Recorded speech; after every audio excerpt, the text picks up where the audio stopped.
became fluent in Spanish. What's up, social world? ¿Qué tal, mundo social? Mr. Mom here with another video. So how I became fluent in Spanish. Well, I was born into English and Spanish. But being born here, as many of you know, who are bilingual, trilingual, whatever, it can be difficult to be completely fluent depending on your surroundings. Mother's from Peru, dad's from here, so I'm a bit of a mutt. I am third generation Italian Peruvian. I am third generation Irish American. A mutt.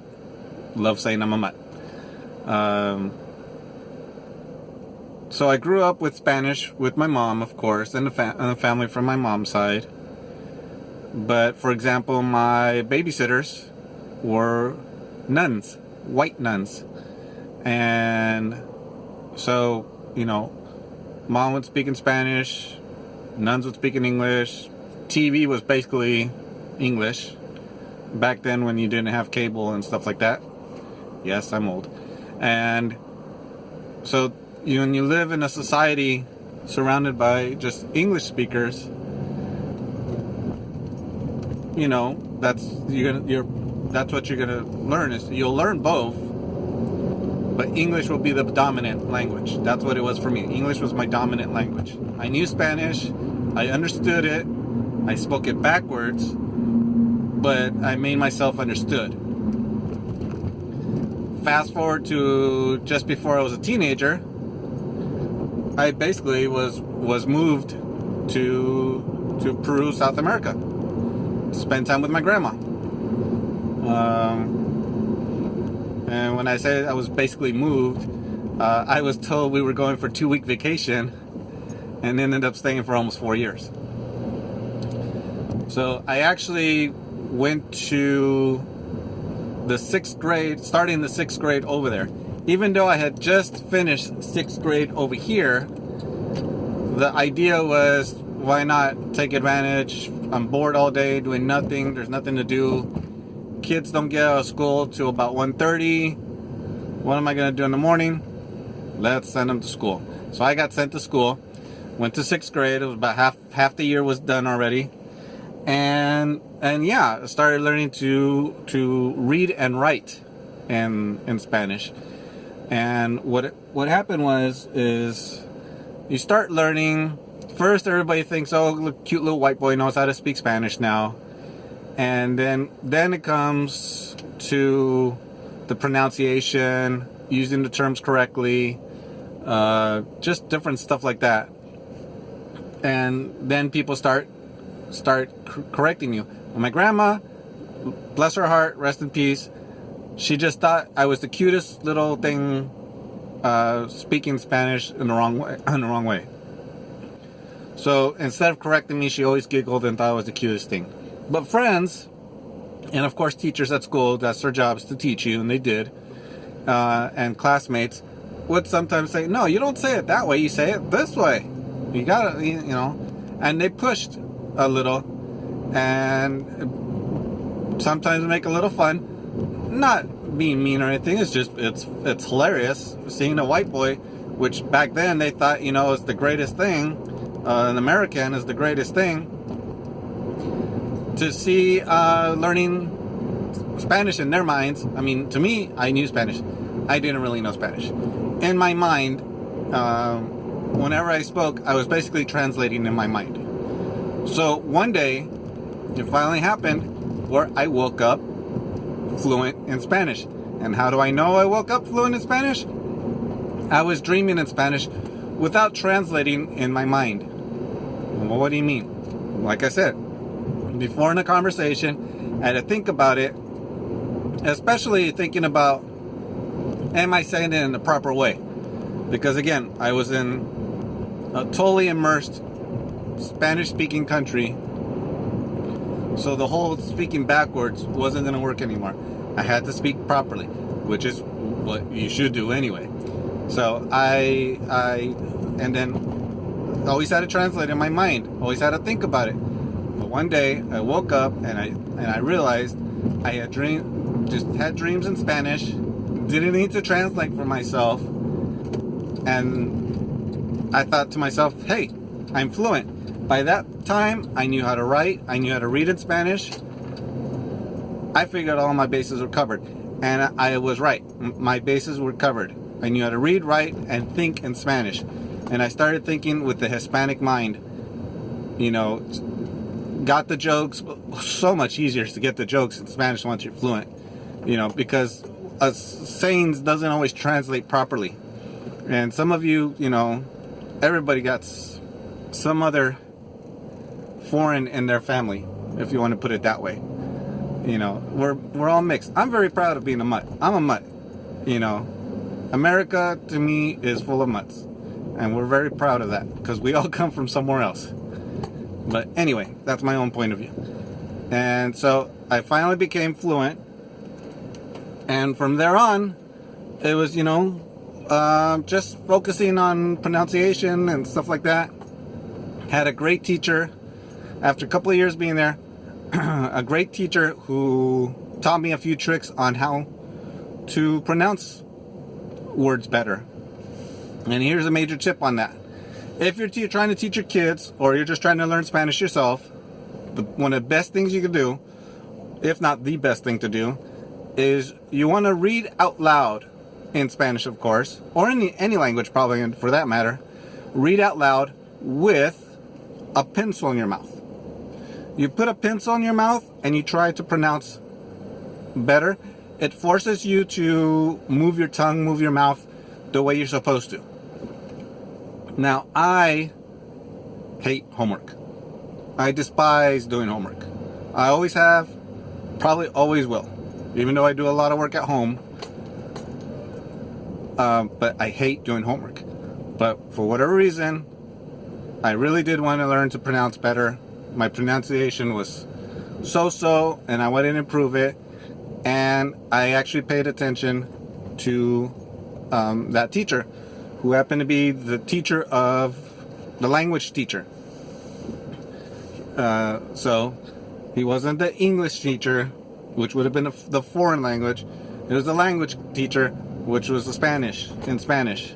And he also happened to be the director of the school, so he's very well educated. And I've always thought about him and thank him for doing that. One of the funny ways of rolling the R to say circo was the circus. There used to be this great commercial about the circus coming into town, because you know there's circus seasons over there, and you know there was this Italian circus that would always come into town every year, and of course it was just the funniest thing. It was Circo Nacional Orlando Orfe. It was just so hilarious, and I would go around the neighborhood in the house. My grandma would crack up like crazy. And I'd just be repeating that all the time. And that's how I was able to get my R's to roll. It was just, you know, watching commercials, TV. And so it's very funny. I think it would be so much harder right now to learn Spanish if I was in the same situation. But now, in current times, because of internet. Back when I was there were only a few less channels than there were here. Actually, over here, cable had just started, but there was no channels. Basically, there was like 6 to 8 channels back then, all in Spanish. That's all I can watch. Love watching Chavo el Ocho, hilarious. Still a classic. I'll still watch it to this day because it's just such classic comedy. And the radio was in Spanish, Neighbors was in Spanish, everything was in Spanish. About once a year, my mom would go visit, and she'd take me to the movies. And that's the only time I got to watch English and speak English, was either on the phone with my mom or when she visited. Other than that, I was completely immersed because my grandma didn't speak English either. I mean, she used to know little words that she had learned from me when I visited a few years before. When I was 8 years old, I went for a summer to visit with her. But she didn't know like the basic word ice cream. Apparently there's a story of me wanting to eat ice cream. And over there in Peru, there are these things, these little tricycles with freezers on them, not electric, they use dry ice, and they were all painted yellow from a company called Donofrio, which is a big ice cream company over there at the time. And they would, just drive around and honking the bicycle horn. That was the horn. That's how you knew. Over here, you see the paleteros, and they have the bells. Ding, ding, ding, ding, ding. That's ice cream. Over there, it was the bike horn. And so, they're all over the place. And she said one day, I wanted ice cream. First time I had to really ask for it. And, I kept seeing them. And she says, I kept pointing, going, ice cream, ice cream, ice cream, ice cream, ice cream, ice cream. She had no freaking clue what I was talking about. She said, I didn't know what you wanted. I was desperate to know what you wanted. You kept saying, ice cream, ice cream, ice cream. That's how she learned the word ice cream. Like I said, she only knew some words. And then she said, luckily there was a Navy officer or a couple Navy guys around there. And they approached her and they said, ma'am, in Spanish, probably broken Spanish. I think she said broken Spanish just with the heavy accent. Do you know what the boy wants, what the small boy wants? And she's like, no, I'm trying to figure that out. And they go, the boy, he wants ice cream. She goes, ¿quieres un helado? Oh my God. She just freaked out. She says, let's go get you one. And so she learned, of course, ice cream. So she only knew a few words. She used to like when I was 8, she's, what's this word? Door. What's this word? Window. So she knew a few words. But once I was there, when I was from 11 years old to 15 years old, totally immersed, had to learn. 6 months into it, I woke up one day, bam, fluent in Spanish. And I've actually said that story to other family members and friends, and they go, you know what? The same thing happened to me. I didn't realize it. And so some of you actually may relate to this because it is a relatable story as far as learning a second language or going to another country to learn another language. For example, people coming to U.S. and learning English. I strongly believe that you should immerse yourself in a language. That's why I always recommend when people come over, I like to say, listen to the radio, watch TV in English, listen to the radio in English, just immerse yourself as much as possible. It really doesn't happen because there's so much other languages here available. And that makes it difficult. So when you not as immersed as I was, it makes it more difficult to adapt and learn. But if you really put the effort in, it will happen. It really will. And that's all you have to, that's the basic thing to it. And then of course there's another thing I've always recommended to people is to watch a movie called El Norte. And I believe it's directed by Gregory Nava. I'm not positive on that, but it's El Norte. You can find it on YouTube. If not the DVD itself, which I have, and I've seen both, and I watch it every so often. Powerful movie about a brother and sister from Guatemala wanting to come to the north, El Norte, and their struggles and everything on it. And they took to English pretty well to learn. They try to immerse themselves in it as best as possible. So, I mean, that's my story on how I became fluent in Spanish. And that's why you see this little white boy, not so much a little white boy anymore, but totally speaking fluent Spanish with no problems whatsoever on it. Of course, when it comes to certain things on a university level, maybe a little bit of difficulty still, because I only went to secondary school over there. I came back for high school. So I went to secondary school over there, came back for high school, because at that point I figured I need to come back to continue my English the proper way and learn, get into higher studies with the English and not suffering from English as a second language, which I was getting close to because I was so immersed in Spanish back then that it took a few months to just get back into the things of the fluency and everything. One quick funny story. When I came back, I was 15 and I was coming through the Miami airport, and I was lost. It's a big airport, and I was 15. This is, 25 years ago. I was 15. I didn't know where the heck I needed to go.